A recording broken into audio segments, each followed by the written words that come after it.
ഷഹീദ്, എങ്ങനെയാണ് കോഴിക്കോട് ഇന്നലെ ചോദിച്ചതുപോലെ ആരായിരിക്കും യഥാർത്ഥത്തിൽ കോഴിക്കോടിന്റെ മധുരം നുകരുക എന്നതൊരു ചോദ്യമാണ്. ആരായിരിക്കും കോഴിക്കോട്ടൻ ബിരിയാണി കഴിക്കുക? അവിടുത്തെ കടപ്പുറം, അവിടുത്തെ കാറ്റ്, അവിടുത്തെ ഏറ്റവും ജനകീയമായ നേതാക്കൾ തമ്മിലുള്ള മത്സരമാണ് നടക്കുന്നത്. വിജയം ആർക്കൊപ്പം എന്ന അവസാന നിമിഷത്തെ കുട്ടലും കിഴിക്കലും ഒക്കെയുണ്ട്. ഷഹീദ്,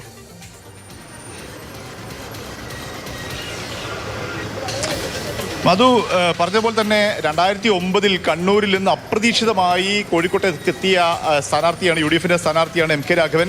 വെറും 800 വോട്ടുകൾക്ക് മാത്രം 2009 ജയിച്ച രാഘവൻ പക്ഷെ പടിപടിയായി പിന്നീട് ഭൂരിപക്ഷം ഉയർത്തി വലിയ ഭൂരിപക്ഷത്തിലേക്ക് 85,000 കഴിഞ്ഞ തവണ വന്നു. ഈ ലീഡിനെ, ഈ രാഘവന്റെ ഈ തേരോട്ടത്തെ തകർക്കുക എന്നുള്ള ലക്ഷ്യത്തോടു കൂടി തന്നെയാണ് എളവരം കരീമിനെ ഇത്തവണ LDF സ്ഥാനാർത്ഥിയാക്കി വെച്ചിരിക്കുന്നത്.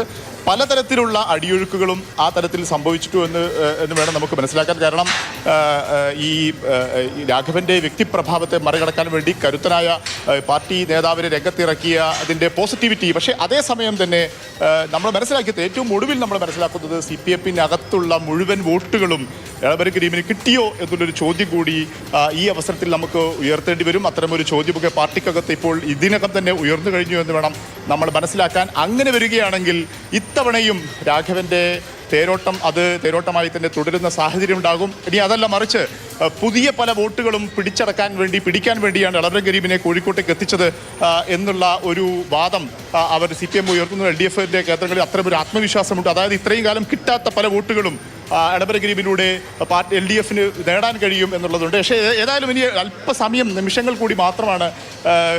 രാഹുലൊക്കെ തെരഞ്ഞെടുപ്പ് സമയത്ത് വലിയ തോതിൽ കോഴിക്കോടിൻ്റെ പൾസ് റിപ്പോർട്ട് ചെയ്തൊരു ഒരു ആളാണ്.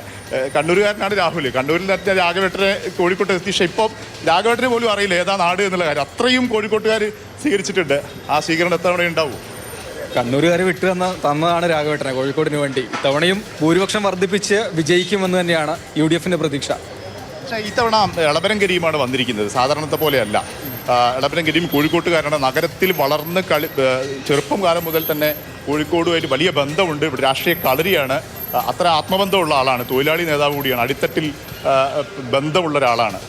അത് കുറച്ച് പ്രയാസമായിരിക്കും. പിന്നെ ചിട്ടയായ പ്രചരണമാണ് എളവരം കരീം നടത്തിയിട്ടുള്ളത്. എല്ലാ മുക്കിലും മൂലിലും കോണിലും ഒക്കെ ഓടിയെത്തി എല്ലാവരെയും കണ്ട്.